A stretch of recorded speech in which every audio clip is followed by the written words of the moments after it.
नमस्कार, मैं हूं doctor Vijay Anand Maravi, medical college में एज ए मैं CMO हूँ। जैसे कि आप सभी को मालूम है, विगत 1 साल से हम कोरोना महामारी से जूझ रहे हैं। आज दिनांक तक भारत में करोड़ लोग इस बीमारी की चपेट में आ गए हैं और करीब 2 लाख से ज़्यादा लोग इस बीमारी से अपनी जान से हाथ धो चुके हुए हैं।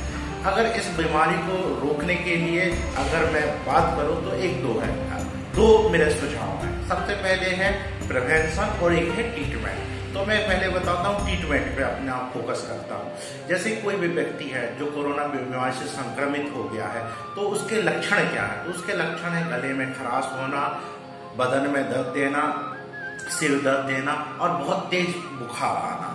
और उसके बाद है व्यक्ति को सांस लेने में तकलीफ होती है। और अभी कुछ लोग पल्स ऑक्सीमीटर द्वारा अपना ऑक्सीजन सैचुरेशन नापते हैं।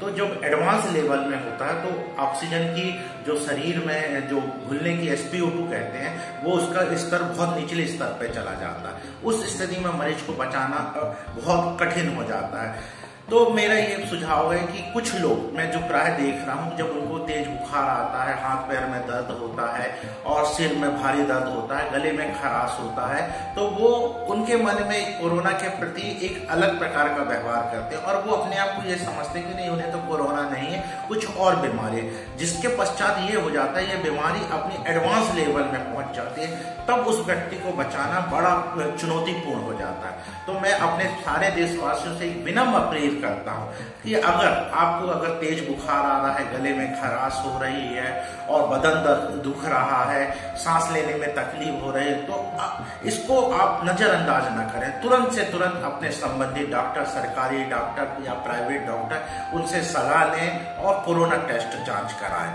अगर हम कोरोना बीमारी को अगर नजरअंदाज नहीं करेंगे और अर्ली ही लेवल में हम अगर डिटेक्ट कर लेंगे, तो मैं समझता हूं कि इस बीमारी को बहुत जल्दी ही हम रोक लेंगे और जो संक्रमित व्यक्ति है बहुत जल्दी बिना ऑक्सीजन के और मात्र दवाइयों के द्वारा ही ठीक हो जाएगा।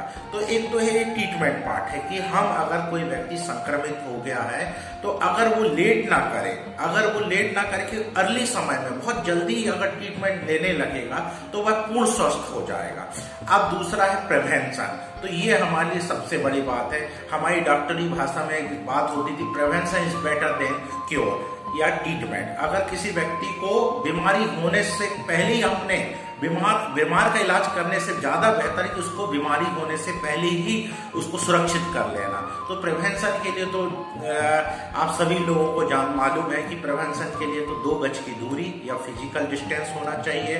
दूसरी बात है मास्क का प्राय यूज करना चाहिए। आजकल तो गवर्नमेंट ऑफ इंडिया भी कह रही है कि घर पे भी मास्क का उपयोग करें, जहां परिवार के 8-10 सदस्य एक घर में रहते हैं। और दूसरा है हैंड सैनिटाइजर, बार बार हाथों का साबुन के द्वारा अच्छे से धोना है, हैंड सैनिटाइजर का प्रॉपर तरीके से यूज करना है। और चौथा है हम सबसे के लिए वैक्सीनेशन। ये वैक्सीनेशन जो होता है, कोरोना वैक्सीन, जो आज हमारे देश में 2 प्रकार की वैक्सीन बनी है, कोविशील्ड, कोवैक्सीन। ये जो एक गर्व की बात है कि इतने कम समय में हमारे देश में के वैज्ञानिकों ने 2 वैक्सीन का निर्माण कर दिया और ये दोनों वैक्सीन बहुत इंपॉर्टेंट है। मैं अभी कुछ समय से ये देख रहा हूं कि लोगों में वैक्सीन के प्रति झिझक है।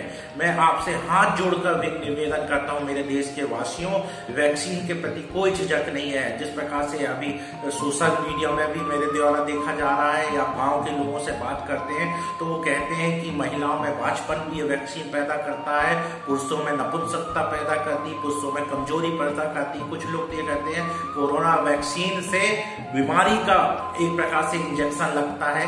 ऐसा कुछ नहीं है।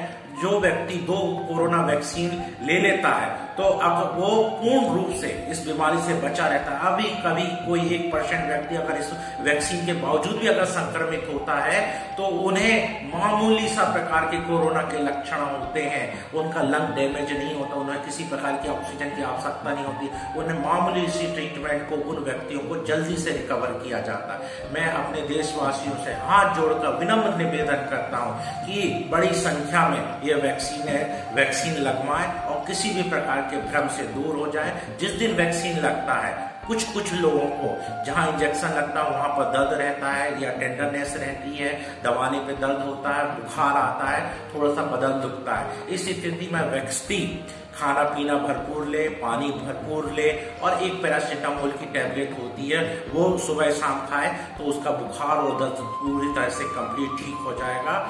और मैं इतने ही आपसे पुनः निवेदन करता हूं कि कोरोना वैक्सीन लें। इस बीमारी से हम कोरोना वैक्सीन से ही मुकाबला कर सकते हैं और हम कोरोना को हराएंगे और भारत को जिताएंगे। जय हिंद, वंदे मातरम।